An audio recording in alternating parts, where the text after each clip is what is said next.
Début de cette Eucharistie, nous entrons dans le Triduum pascal. C'est le jeudi soir que Jésus va réunir ses apôtres, ses disciples, pour un dernier adieu. Jésus va les réunir en instituant le sacrement de l'Eucharistie, le sacrifice de l'alliance nouvelle. Et les jours que nous allons passer, ce sont les jours où va se jouer le drame de notre rédemption, mais qui va éclater dans la gloire de la résurrection. Et ce repas pascal, il rappelle à toute la communauté la libération d'Israël. Et c'est ce soir que Jésus sera trahi par l'un des siens. Il sera demain crucifié et dans la nuit du samedi au dimanche, il ressuscitera. Saint Jean a pris le soin de nous indiquer qu'il les aima jusqu'au bout, puisque Jésus va donner sa vie pour nous libérer. Dans le livre de l'Exode, il est dit que grâce à ce repas, après ce repas, ils vont partir en pèlerinage vers la terre promise. Eh bien, Jésus, après ce repas d'adieu, va lui aussi partir en pèlerinage. Il va retourner vers le Père. Et comme on l'a entendu dans le psaume tout à l'heure, on a entendu « Il en coûte à Dieu de voir mourir les siens ». Et on sait que dans ces temps que nous traversons, où plusieurs meurent à cause de la pandémie, de ce virus, Jésus aussi a emprunté le chemin de la souffrance et de la mort. Il a connu ce que nous connaissons. Jésus a vécu en tant que Dieu, mais aussi vrai homme. Et dans sa nature humaine, il a voulu accepter cette souffrance pour nous montrer jusqu'où va son amour. Au cours de ce repas, ce dernier repas, Jésus institue le sacrement de l'Eucharistie.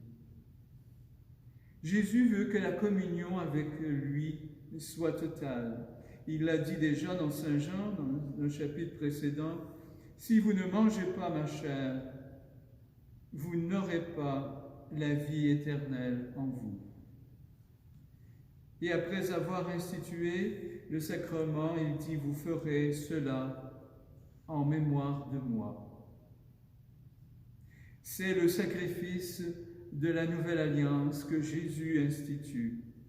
Mais ce qui est beau dans Saint Jean, c'est que Jésus va au cours de ce repas se lever et va se mettre à laver les pieds de ses apôtres et va leur dire « Vous ferez cela comme j'ai fait pour vous, rappelez-vous de cela. » Il nous dit presque mot pour mot « Vous ferez cela en mémoire de moi. » C'est dire que l'Eucharistie, c'est le moment où Dieu se donne à nous, sa présence réelle dans l'Eucharistie est là. Il veut que notre communion soit totale entre nous, mais Saint Jean prend bien soin de nous dire qu'il veut aussi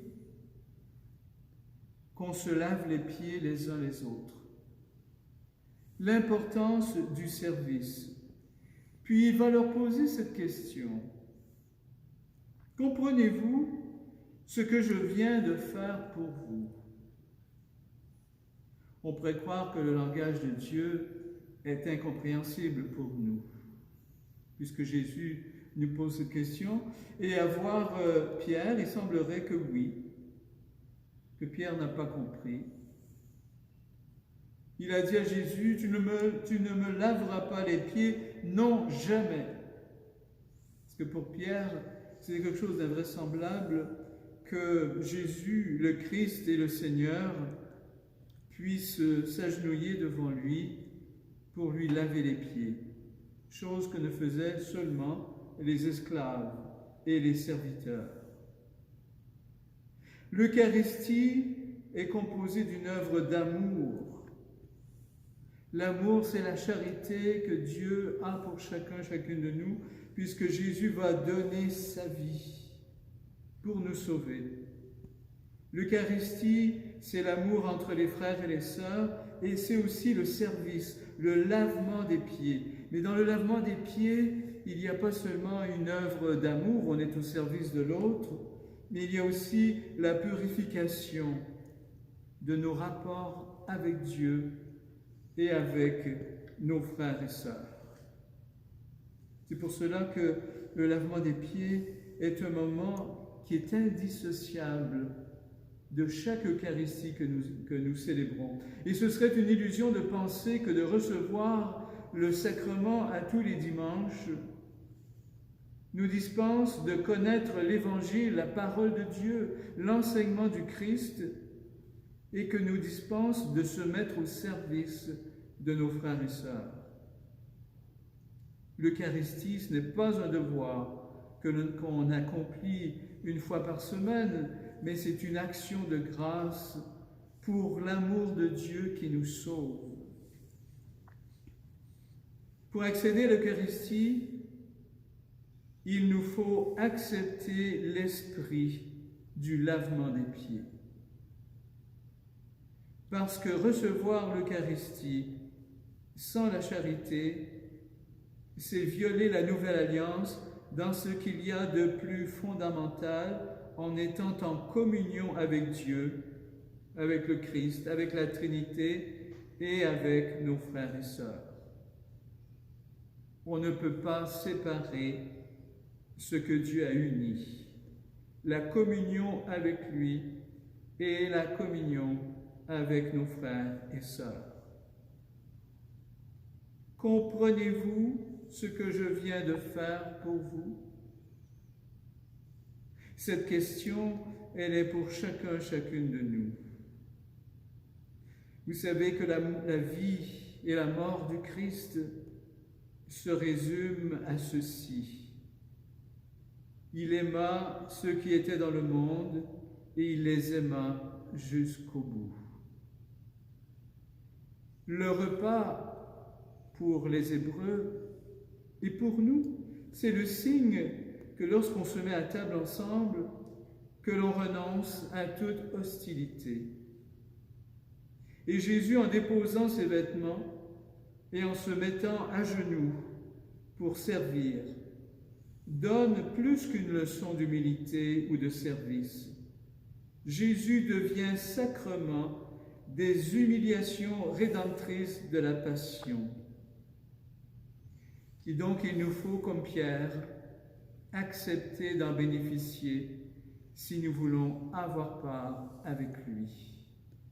Et ça, c'est très important. Jésus le dit vraiment à Pierre, « Si je ne te lave pas, tu n'auras pas de part avec moi. » Et le lavement des pieds, c'est vraiment le symbole pénitentiel de la rémission des péchés après le baptême. Ça nous rappelle le sacrement du pardon.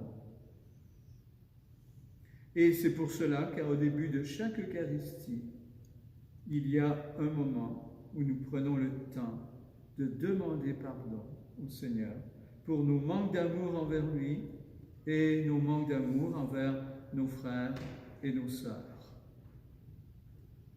Ce soir, dans cet évangile de Jean, qui nous relate le lavement des pieds, Jésus prépare les pieds des apôtres à porter l'annonce de l'évangile. Il les prépare à la mission. Pierre ne comprend pas, mais par amour, il agit dans l'obéissance de la foi. Il y a des convenances supérieures que notre raison ne comprend pas. Mais l'amour et la foi nous incitent à obéir à Jésus, parce que nous savons que ce qu'il dit est vrai. Et non seulement il le dit, mais il le fait. Jésus ne nous a pas seulement donné l'exemple, ne nous a pas seulement prescrit son commandement, faites ceci en mémoire de moi, Il ne nous a pas seulement donné les moyens pour atteindre le but. Jésus s'engage lui-même par ses actes et il va jusqu'à donner sa vie à la croix. Eh bien, Jésus ne fait là que tout ce qu'il a fait toute sa vie, c'est-à-dire être serviteur. Jésus est venu comme serviteur pour accomplir la volonté du Père et Jésus a vécu sa vie à notre service. Car il n'y a pas de plus grand service que de donner sa vie pour ceux qu'il aime, que de donner sa vie pour notre rédemption. L'Eucharistie, en fait, récapitule le mystère de l'incarnation et de la rédemption. L'Eucharistie nous donne le Christ glorieux qui veut vivre en communion éternelle avec chacun de nous. Et c'est là que commence la vie éternelle ici-bas sur cette terre. Aussi, pendant cette Eucharistie, remercions le Seigneur et rendons-lui grâce pour tout ce qu'il a fait et qu'il continue de faire pour chacun de nous. Amen. Amen.